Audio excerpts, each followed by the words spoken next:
Radio Madhuram પર બધું મધુર સાંભળતા રહો બનાસની ધારાનો ધબકાર રેડિયો મધુરમ બનાયટી .0 FM ડીસા નમસ્કાર મિત્રો, બનાસની ધારાનો ધબકાર તમારો પોતાનો અવાજ રેડિયો મધુરમ 90.0 FM છે. જાગૃત નાગરિક સંચાલિત કમ્યુનિટી રેડિયો સ્ટેશન, તમારી લાગણીનો મીઠો અવાજ. તો મિત્રો, દિવાળી નજીક આવી રહી છે તો તમે બધા ખરીદી કરવા તો જઈશો જ ને. તો હું પણ આવી ગઈ છું પાર્કર શૂઝમાં. આજનો મારો વિષય છે આપણા શહેરના વેપારીઓ આપણી ગૌરવ ગાથા. તો ચાલો મિત્રો, આપણે અંદર જઈશું.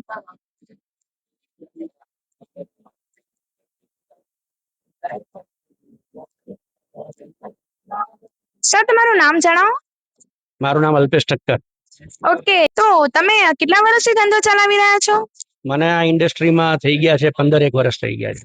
ઓકે, તો સર તમે કયા કયા પ્રકારના શૂઝ વેચો છો? આપણા ત્યાં ફૂટવેરમાં gents wear, ladies wear, sports wear, casual wear, party wear, દરેક ચપ્પલ સેન્ડલ બધી મળે છે. ચિલ્ડ્રન વેર ને બધું. ઓકે સર, તો અહીંયા તમે કઈ કઈ કંપનીઓના વેચો છો?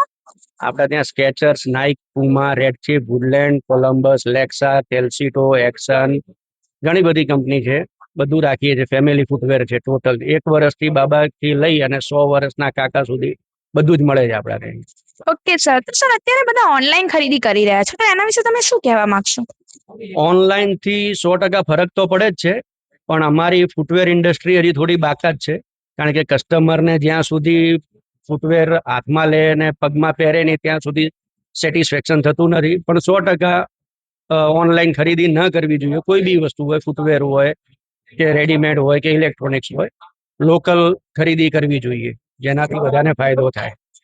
ઓકે સર, તો સર અત્યારે બધા ઓનલાઈન ખરીદી શૂઝ વગેરેમાં બી કરે છે, તો તમને એનાથી કંઈક નુકસાન તો થતું હશે ને? નુકસાન તો 100% થવાનું જ છે બેન, પણ હવે જે અમારું નસીબ સારા છે કે હજુ સુધી ફૂટવેર ઇન્ડસ્ટ્રીને એટલો ઇમ્પેક્ટ નથી પડ્યો ઓનલાઈન થી. કારણ કે કસ્ટમરને જ્યાં સુધી હાથમાં ફિલિંગ ના આવે, પગમાં પહેરે નહીં, ત્યાં સુધી એમને સેટિસ્ફેક્શન થતું નથી. ઓનલાઈન મંગાવે છે, ફરક પડે છે 100%, પણ હજી એટલું ઇફેક્ટ નથી પડ્યું.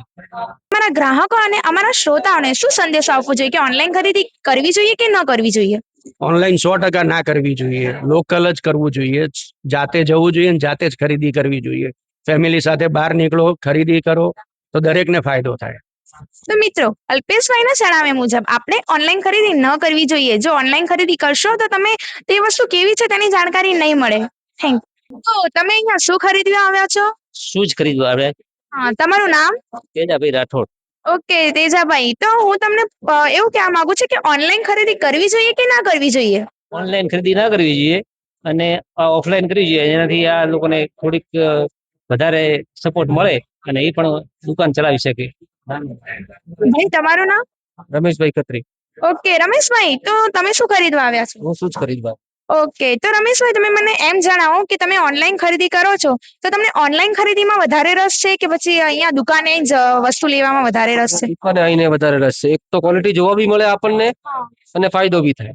ઓકે, તો તમે બધાને કંઈ કહેવા માંગશો કે આપણે ભાઈ લોકલ ખરીદી કેમ કરવી જોઈએ? લોકલ ખરીદી અહીંયા રૂબરૂ આવીને જોઈને કરવી જોઈએ. ફાયદો બી થાય છે. ઓનલાઈનમાં શું છે કે ઓનલાઈન ની અંદર આપણને ખબર નથી પડતી. ફોટા ઉપરથી આપણે ખરીદી કરવી હોય એટલે આપણને ખ્યાલ નથી. આપણે 100% એમાં છેતરાઈ જ જઈએ. ઓકે રમેશભાઈ.